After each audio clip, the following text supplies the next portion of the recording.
The Code of Ur-Nammu, Sumer, c. 2100 BCE. The Code of Ur-Nammu, originating around 2100 to 2050 BCE during the reign of King Ur-Nammu of Ur in Mesopotamia, is widely considered the world's oldest known legal code.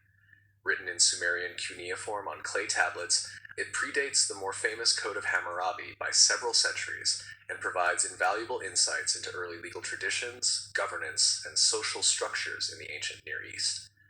Although only fragments of the texts survive, scholars have reconstructed enough to understand its historical significance. The code not only reveals how justice was conceptualized in early Mesopotamian society, but also demonstrates the roots of legal traditions that shaped civilizations for millennia. Historical context: Sumer and the Third Dynasty of Ur. The Sumerians were one of the earliest complex societies in world history, emerging in southern Mesopotamia, modern-day Iraq, by the 4th millennium BCE. By the time of Ur-Nammu, Sumer had experienced cycles of city-state independence, conflict, and centralization.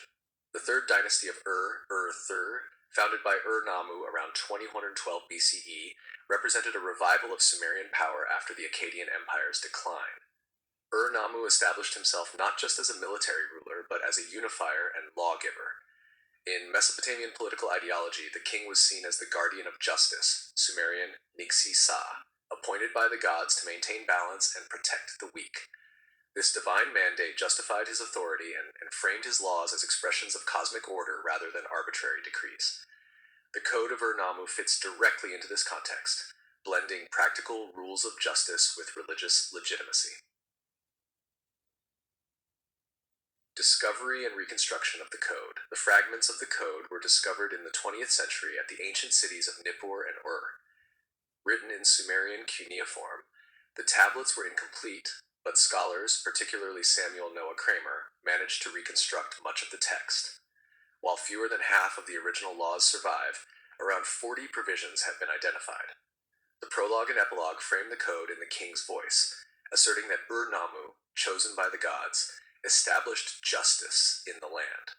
This self-presentation is crucial. It portrays Ur-Nammu as a righteous ruler, ensuring fairness, protecting widows and orphans, and eliminating violence. It also emphasizes the role of written law in stabilizing society. The fact that the laws were codified suggests a shift from purely customary practices to a more formalized, consistent legal system.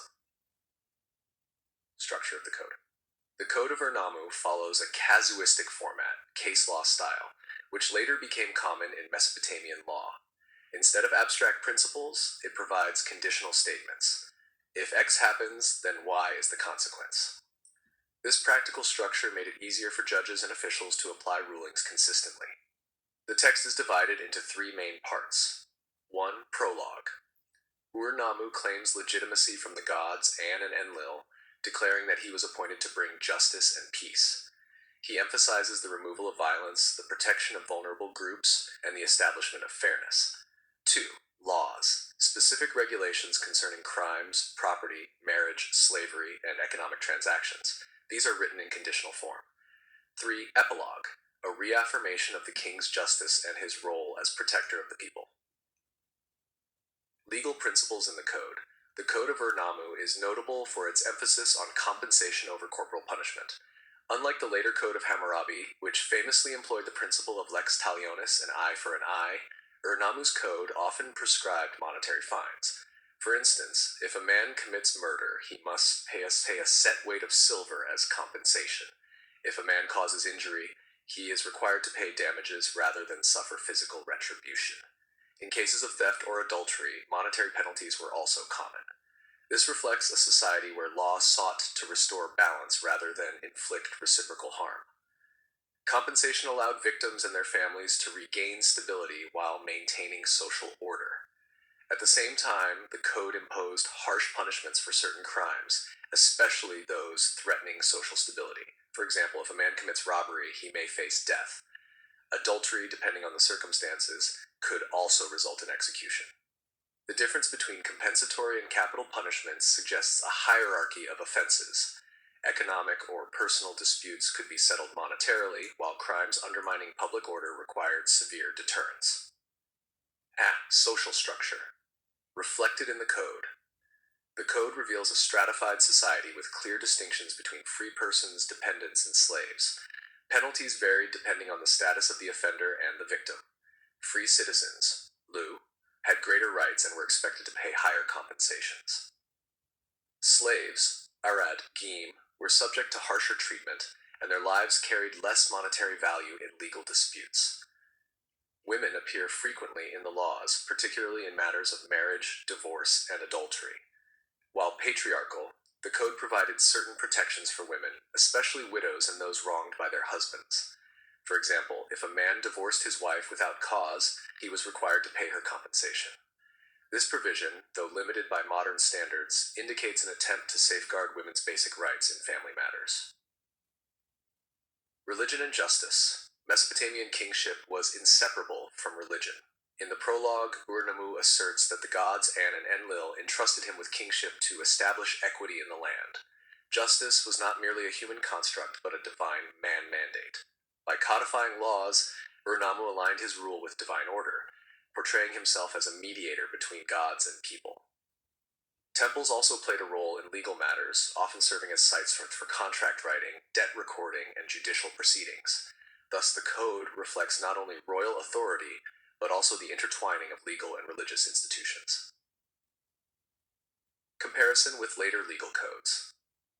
The Code of Ur-Nammu set a precedent for later Mesopotamian legal traditions, including the Laws of Lipit Ishtar, c. 1930 BCE, a successor code in Sumerian that further refined legal categories. The Code of Hammurabi, c. 1754 BCE, the most famous Mesopotamian code, which expanded the number of laws and emphasized harsher punishments. Compared to Hammurabi's code, Ur-Nammu's is less severe, favoring fines over physical retribution. This distinction has led some scholars to suggest that early Sumerian law prioritized reconciliation and economic stability, while later Babylonian law emphasized state authority and deterrence. Legacy and historical significance. The Code of Ur-Nammu holds significance on multiple levels. 1. Legal history. It represents the earliest surviving attempt to codify laws, laying foundations for later legal systems. 2. Political authority. It demonstrates how rulers used law to legitimize their power, portraying themselves as chosen by the gods to maintain order. 3. Social order. It reveals the stratified nature of Sumerian society, including the roles of men, women, slaves, and free citizens. 4. Continuity of justice traditions. It influenced later codes in Mesopotamia and echoes in legal traditions worldwide, where written law became a cornerstone of governance. The code also challenges assumptions about primitive justice in early civilizations. Far from being arbitrary, the laws were systematic, nuanced, and designed to address the complexities of urban society in one of the world's first civilizations. Conclusion.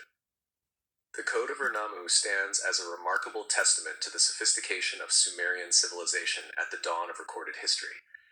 Emerging over 4,000 years ago, it demonstrates the centrality of law in shaping social order, mediating disputes, and legitimizing kingship. Its emphasis on monetary compensation over physical punishment, its protections for vulnerable groups, and its integration of religious ideology make it not only a milestone in legal history, but also a mirror of the values and challenges of ancient Mesopotamia. Though overshadowed by Hammurabi's later and more complete code, Ur-Nammu's laws remain invaluable for understanding the origins of written justice. They remind us that the search for fairness, order, and protection of the weak is as old as civilization itself. Sources: Kramer, Samuel Noah. History Begins at Sumer, 39 Firsts in Recorded History. University of Pennsylvania Press, 1981. Roth, Martha T. Law Collections from Mesopotamia and Asia Minor. Scholars Press, 1997. Van de Meerhoop, Mark. A History of the Ancient Near East, circa 3000 to 323 BC. Wiley Blackwell, 2016. Westenholz, Aga. Early Mesopotamian Law, The Code of Ur-Nammu. Copenhagen Studies in Assyriology, 2009. Botteriot Jean, Mesopotamia, Writing, Reasoning, and the Gods. University of Chicago Press, 1992.